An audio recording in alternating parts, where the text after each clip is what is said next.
លទ្ធភាពនៃសង្គ្រាមដ៏ធំមួយនឹងអាចឆាបឆេះឡើងនៅតំបន់ Indo-Pacific គឺធំជាងពេលណាទាំងអស់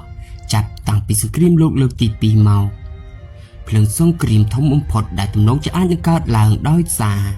ការឈ្លានពានរបស់ប្រទេសចិនទៅលើកោះតៃវ៉ាន់ប្រធានាធិបតីចិនលោកស៊ីជីនពីងបាននិយាយថាការបង្រួបបង្រួមតៃវ៉ាន់ជាមួយនឹងដីគោកត្រូវតែកើតឡើងរបបកុម្មុយនីសរបស់ចិនពេលនេះមានកម្លាំងខ្លាំងទាំងខាងយោធាសេដ្ឋកិច្ចនិងឧស្សាហកម្មចិនអាចវាយប្រហារកោះតៃវ៉ាន់និងអាចប្រឈមមុខដោយផ្ទាល់ជាមួយសហរដ្ឋអាមេរិកយ៉ាងងាយស្រួលក្នុងការដណ្ដើមកាន់កាប់តំបន់យុទ្ធសាស្ត្រអាស៊ីប៉ាស៊ីហ្វិកដូចនេះតំបន់យុទ្ធសាស្ត្រដ៏សំខាន់បំផុតរបស់សហរដ្ឋអាមេរិកគឺស្ថិតនៅក្នុងហានិភ័យបើការឈ្លានពានរបស់ចិនទទួលបានជោគជ័យលើកោះតៃវ៉ាន់វានឹងរំខានដល់ខ្សែសង្វាក់ការពារជាតិរបស់សហរដ្ឋអាមេរិកនិងសម្ព័ន្ធមិត្តនៅក្នុងតំបន់នេះធ្វើឲ្យទីតាំងយុទ្ធសាស្ត្ររបស់សហរដ្ឋអាមេរិកចុះខ្សោយយ៉ាងខ្លាំងនៅប៉ាស៊ីហ្វិកខាងលិចហើយក៏អាចកាត់ផ្តាច់សេដ្ឋកិច្ចមួយផ្នែកផងដែរព្រោះឧបករណ៍អេឡិចត្រូនិកទំនើបបំផុតរបស់ពិភពលោកនិងសមាសធាតុសំខាន់ផ្សេងទៀតគឺត្រូវផលិតដោយតៃវ៉ាន់លោកប្រធានាធិបតីโจ Biden បាននិយាយម្ដងហើយម្ដងទៀតថាគាត់នឹងការពារកោះតៃវ៉ាន់ប៉ុន្តែមេដឹកនាំទីក្រុង Washington ក៏ត្រូវតែជៀសវាងការជាប់អន្ទាក់ចូលជ្រៅទៅក្នុងសង្គ្រាមជាមួយចិនដោយអចេតនាព្រោះវានឹងមិនដូចសង្គ្រាមដែលអាមេរិកធ្លាប់ជួបប្រទះនៅពេលកន្លងនោះទេសហរដ្ឋអាមេរិកទម្លាប់បញ្ជូនកងទ័ពទៅប្រយុទ្ធនៅទីឆ្ងាយពីទឹកដីក៏ពិតមែនប៉ុន្តែចិនគឺជាសត្រូវប្រភេទផ្សេងគ្នាដែលជាមហាអំណាចយោធាសេដ្ឋកិច្ចនិងបច្ចេកវិទ្យាដែលមានសមត្ថភាពនាំយករសជាតិនៃសង្គ្រាមថ្មីមួយដែលអាចវាយលុកចូលទឹកដីសហរដ្ឋអាមេរិកដោយផ្ទាល់តាមការសិក្សាសង្គ្រាមអាចចាប់ផ្ដើមកើតឡើងហើយសកម្មភាពដែលចិនត្រៀមនឹងធ្វើទាំងយោធានិងមិនមែនយោធា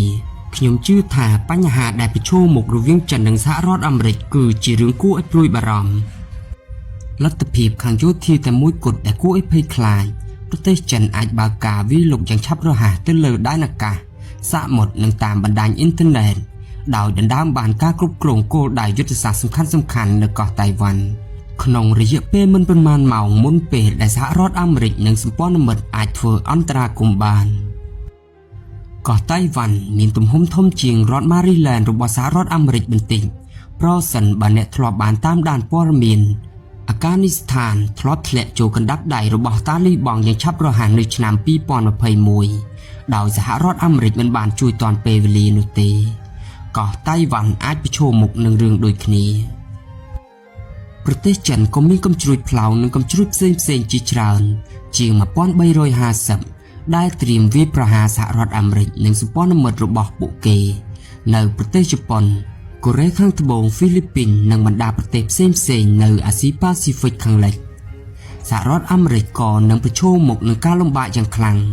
ក្នុងការប្រយុទ្ធប្រឆាំងសត្រូវដែលមានរយៈចម្ងាយឆ្ងាយរាប់ពាន់គីឡូម៉ែត្រ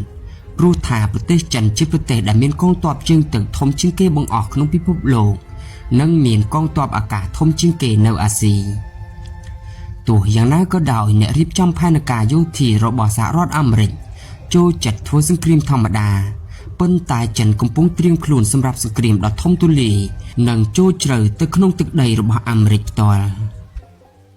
លោកស៊ីជីនពីងតែនិយាយថាអាស៊ីបូព៌ាបានកើនឥទ្ធិពលរបស់ខ្លួនចំណែកឯលោកខាងលិចបានធ្លាក់ចុះឥទ្ធិពលម្ដងបន្តិចលោកយល់ច្បាស់ថាភាពទន់ខ្សោយដ៏ធំបំផុតរបស់សហរដ្ឋអាមេរិកគឺទឹកដីអាមេរិកខ្ញុំជឿថាលោកស៊ីជីនពីងត្រៀមខ្លួនរួចជាស្រេចក្នុងការប្រាយុទ្ធសាស្ត្រវាយលុកច្រើនផ្នែកទៅលើទឹកដីសហរដ្ឋអាមេរិកដោយផ្ទាល់ដើម្បីឲ្យសហរដ្ឋអាមេរិកចុះខ្សោយ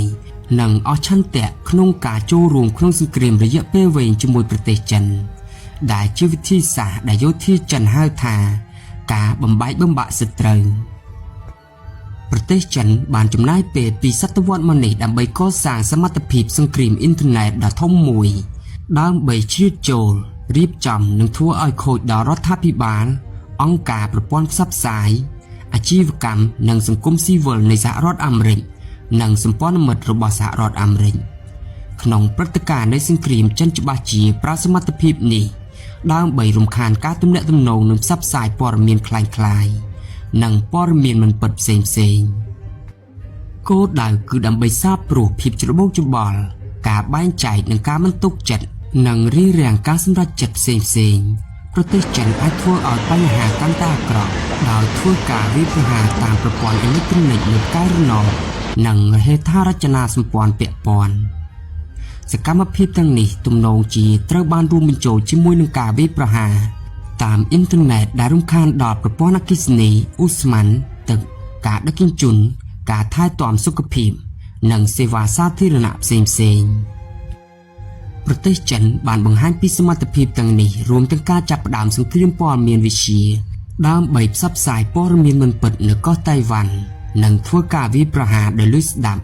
ដែលមានឥទ្ធិពលខ្ពស់ជាងសហរដ្ឋអាមេរិកលោកស៊ីជីនពីងខ្លួនឯងបាននិយាយថាមធ្យោបាយលាក់កំបាំងទាំងនេះគឺជាអាវុធវេទមន្តចិនក៏បានប្រើប្រាស់សភាវុធគ្រប់លំដាប់លើសង្វាក់ផ្គត់ផ្គង់និងការដឹកជញ្ជូនតាមសមុទ្រនេះនឹងធ្វើឲ្យមានផលវិបាកយ៉ាងខ្លាំងដល់សហរដ្ឋអាមេរិកសេដ្ឋកិច្ចរបស់សហរដ្ឋអាមេរិកពឹងផ្អែកយ៉ាងខ្លាំងទៅលើប្រទេសចិនសម្រាប់ធនធាននិងទំនិញមួយចំនួនរួមទាំងកម្មវិធីយោធាជាច្រើនហើយអ្នកប្រើប្រាស់របស់សហរដ្ឋអាមេរិកពឹងផ្អែកលើការនាំចូលដែលផលិតដោយប្រទេសចិនក្នុងតម្លៃសមរម្យសម្រាប់អ្វីៗគ្រប់យ៉ាងចាប់ពីគ្រឿងអេឡិចត្រូនិកគ្រឿងសង្ហារិមរហូតដល់ស្បែកជើងភាគច្រើននៃទំនិញទាំងនេះមកដល់សហរដ្ឋអាមេរិកតាមសមុទ្រដោយប្រើប្រាស់ការដឹកជញ្ជូនដែលត្រូវគ្រប់គ្រងដោយធុរកិច្ចរបស់ចិនសង្គ្រាមនិងរំខានដល់ពាណិជ្ជកម្មទាំងនេះការផ្គត់ផ្គង់ផលិតផលជាច្រើនក្នុងសហរដ្ឋអាមេរិកមិនគ្រប់គ្រាន់ក្នុងរយៈពេលខ្លីដែលធ្វើឲ្យអាជីវកម្មធំៗមួយចំនួនអាចដួលរលំវាអាចចំណាយពេលរាប់ខែដើម្បីស្ដារការជួញដូរផលិតផលទាំងនេះឡើងវិញហើយនឹងមានការបែងចែកជាបន្ទាន់និងកាត់បន្ថយការផ្គត់ផ្គង់មួយចំនួនដែលមិនចាំបាច់អតិផរណានិងភាពអត់ការងារធ្វើនឹងកើនឡើងជាពិសេសកំឡុងពេលនៃការរៀបចំសេដ្ឋកិច្ចឡើងវិញហើយបើសហរដ្ឋអាមេរិកខិតខំប្រឹងប្រែងក្នុងសង្គ្រាមវាអាចធ្វើឲ្យក្រុមហ៊ុនផលិតរថយន្តមួយចំនួននឹងក្លាយទៅជាក្រុមហ៊ុនផលិតយន្តហោះឬម៉ាស៊ីនកែច្នៃអាហារឬផលិតផលឱសថសំខាន់ផ្សារហ៊ុននៅសហរដ្ឋអាមេរិកនិងប្រទេសផ្សេងទៀតអាចប្រឈមមុខនឹងការបញ្ឈប់ការជួញដូរជាបណ្ដោះអាសន្នដោយសារតែភាពមិនច្បាស់លាស់នៃសេដ្ឋកិច្ចសហរដ្ឋអាមេរិកអាចនឹងត្រូវបង្ខំឲ្យប្រឈមមុខនឹងការពិតដ៏គួរតក់ស្លុតព្រោះកម្លាំងឧស្សាហកម្មរបស់អាមេរិកគឺចាំបាច់ណាស់ក្នុងសង្គ្រាមលោកលើកទី2ដែលធ្វើឲ្យសហរដ្ឋអាមេរិកទទួលជ័យជំនះតាមរយៈវិធានការជាច្រើនប្រទេសចិនឥឡូវនេះគឺជាមហាអំណាចឧស្សាហកម្មសកលទិន្នផលផលិតរបស់សហរដ្ឋអាមេរិកគឺច្រើនជាង2ដងនៃប្រទេសចិនកាលពីឆ្នាំ2004តែនៅឆ្នាំ2021ចិនបានច្រើនជាងសហរដ្ឋអាមេរិក2ដងវិញប្រទេសចិនបានផលិតកប៉ាល់ដែកថែបនិង smartphone ច្រើនជាងគេបង្អស់ហើយប្រទេសនេះក៏នាំមុខគេលើពិភពលោកក្នុងការផលិតសារធាតុគីមីលោហៈធាតុឧបករណ៍ឧស្សាហកម្មធុនធ្ងន់និងអេឡិចត្រូនិកដែលជាធាតុផ្សំជាមូលដ្ឋាននៃសេដ្ឋកិច្ចឧស្សាហកម្មយោធា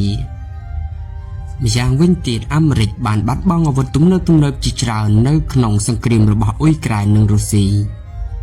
ការកសាងអាវុធឡើងវិញវាត្រូវចំណាយពេលរាប់ឆ្នាំ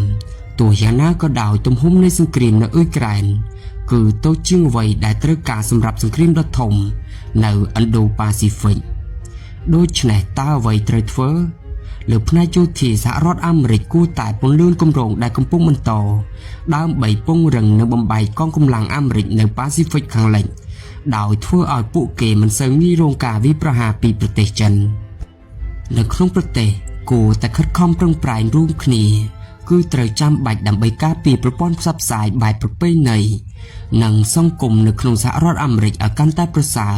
ដើម្បីបញ្ជៀសការផ្សព្វផ្សាយព័ត៌មានមិនពិតរបស់ចិនខ្សែសង្វាក់ការផ្គត់ផ្គង់សម្រាប់ទំនិញនិងសេវាកម្មសំខាន់មួយចំនួនត្រូវកំណត់រចនាសម្ព័ន្ធឡើងវិញដើម្បីផ្លាស់ប្ដូរផលិតកម្មទៅកាន់សហរដ្ឋអាមេរិកនិងសម្ព័ន្ធមិត្តហើយសហរដ្ឋអាមេរិកត្រូវតែបដិញ្ញាចិត្តចំពោះការខិតខំប្រឹងប្រែងជាយុទ្ធសាស្ត្រដែលរៀបចំរយៈពេលវែងដើម្បីស្ដារឡើងវិញនូវភាពលេចធ្លោរបស់ខ្លួនក្នុងការផលិតការដោះស្រាយចំណុចខ្សោយទាំងនេះជាមធ្យោបាយដ៏ល្អបំផុតក្នុងការបញ្ជៀសសង្គ្រាមប៉ុន្តែវាក៏ត្រូវការចំណាយពេលវេលា រហូតមកដល់ពេលនេះវាមានសារៈសំខាន់សម្រាប់ទីក្រុង Washington ដើម្បីជៀសវាងការបង្កហេតុនិងរក្សាការសន្ទនាដោយផ្ទាល់ជាមួយទីក្រុងប៉េកាំងបាទសូមអរគុណសម្រាប់ការចំណាយពេលវេលាដ៏មានតម្លៃហើយក៏សូមអភ័យទោសរាល់កំហុសខុសឆ្គងសង្ឃឹមថាជួបបងប្អូននៅវីដេអូក្រោយទៀត